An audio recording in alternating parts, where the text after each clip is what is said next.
I find it so hard to keep my mouth shut when I watch people who have no idea how to parent or set boundaries with their kids, and the kids are walking all over them like a doormat. It doesn't serve the kids to have no limits or set boundaries around what's acceptable, and it makes the experience of spending time with those parents so stressful that it can ruin your relationship with the family. My letter today is from a woman I'll call Alyssa, and she writes, hello, I'm not very good at writing, so bear with me, please. I know I have CPTSD. I'm very socially awkward. I have low self-worth, and I believe my ex-husband of 8 years was a controlling narcissist. All right, I've got my fairy pencil. I'm going to circle what I want to come back to in a second reading, but let's read through and see what Alyssa's got going on.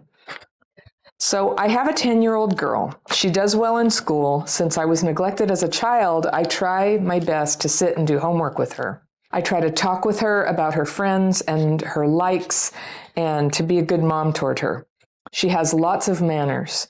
Of course, she slips and makes children-type mistakes like talking back or forgetting to pick up her toys, but she's overall polite and respectful. I have a boyfriend. He's wonderful to me for the most part.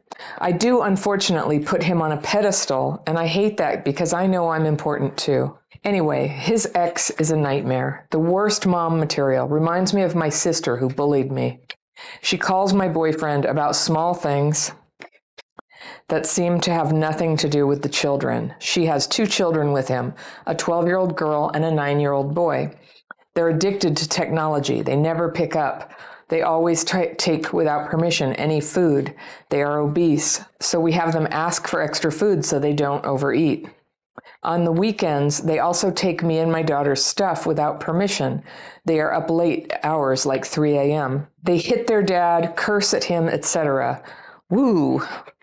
When I try to tell my boyfriend his children make me anxious, he dismisses me or gets angry. He knows their behavior is problematic. They accept phone calls from their mother, put it on speaker, and she smack talks me and my boyfriend, and the kids laugh. Oh dear. He basically says he can't change his kids, so it's me dealing with behavior because he doesn't want to forfeit them. I understand. I'm suggesting a reward system when they act good.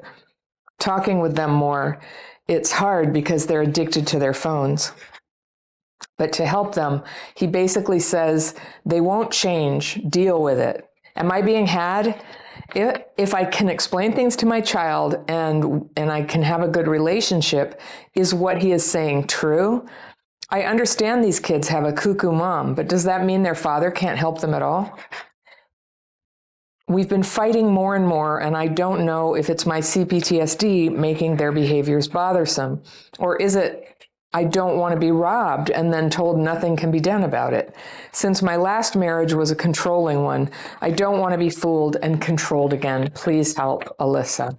All right, Alyssa. Wow, what a hard situation. I don't think it's your CPTSD. I say this with utmost respect because I grew up in a completely unparented household.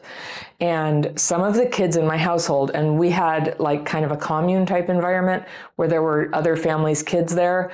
I know exactly what you're talking about. They weren't parented in my day. It was sometimes because parents, parents rationalize this. Your boyfriend says he doesn't want to forfeit them. You don't forfeit kids for failing to parent them. I guess he doesn't know how to do it. And this is so unfortunate. They're 9 and 12 now.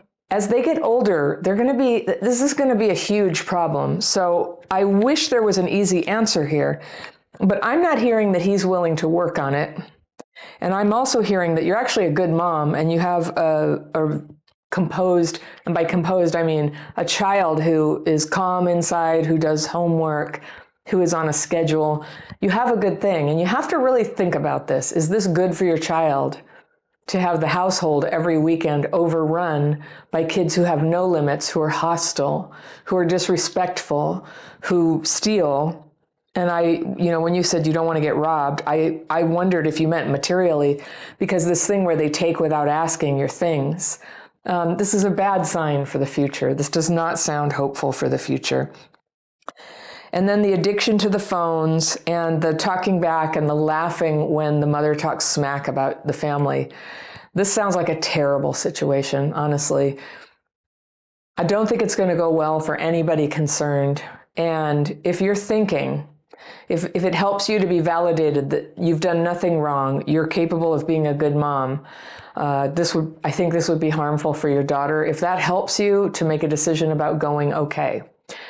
If you really want to work it out with this guy and you love him, then I encourage you to set a very strong boundary that there needs to be some parenting classes, some family counseling to start learning how to parent and to have a forum where you can communicate how this affects you and your child.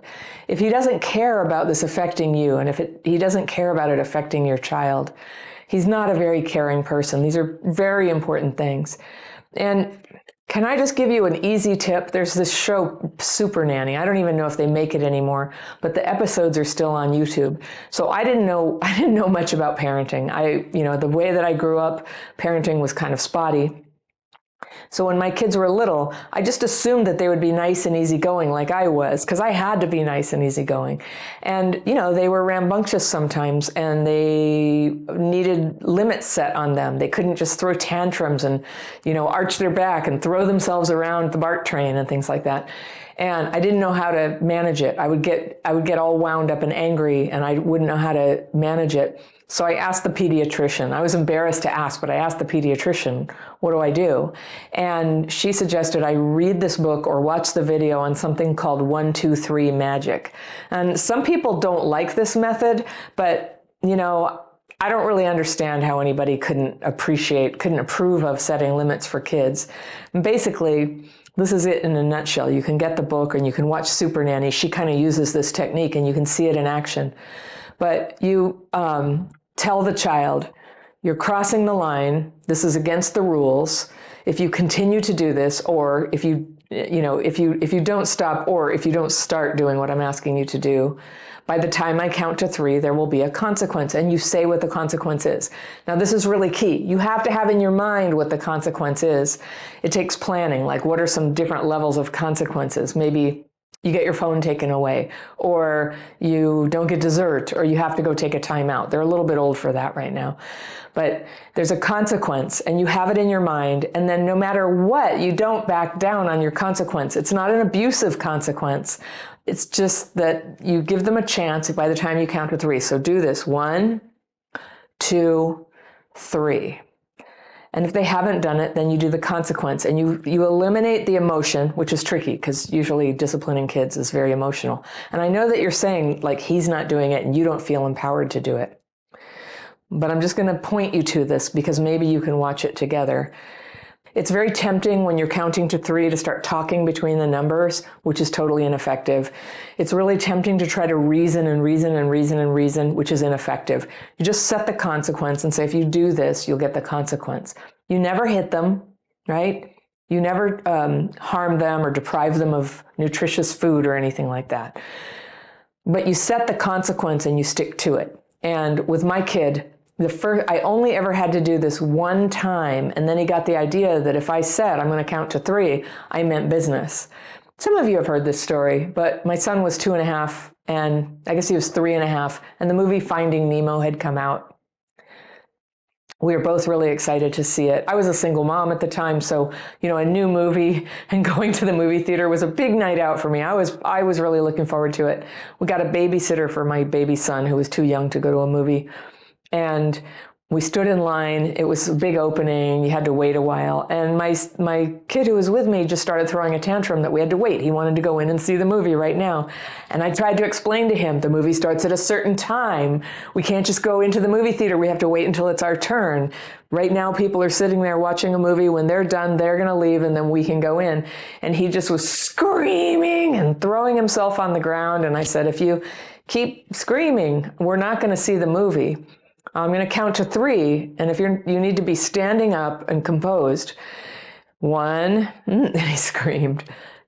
2, and he screamed. 3, and he screamed, and then I had to do something that just about killed me. I had to go return the tickets. So I said, that's it. We're not going to see the movie. Well, of course, he was like, no, Mama, no, I'll be good. I'll be good.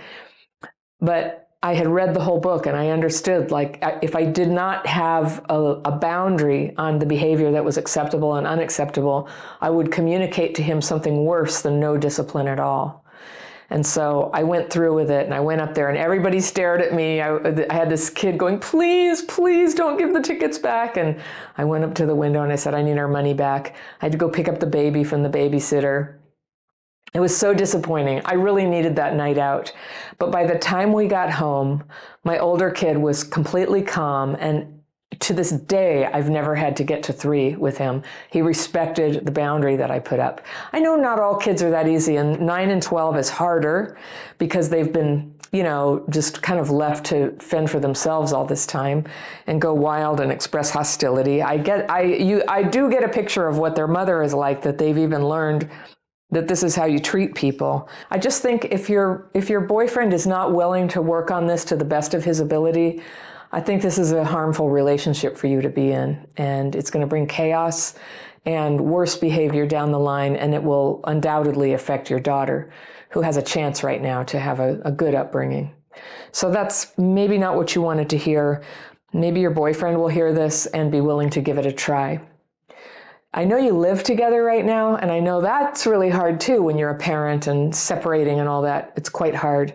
But sometimes living apart while you create time for the change to take place, it's possible. You don't have to make it like a hard ending. You could just say, for the next 6 months, I'm going to live on my own and I'll see what happens, but I'm just telling you I cannot move back in until you learn some parenting for your kids so that they're not running all over the house like,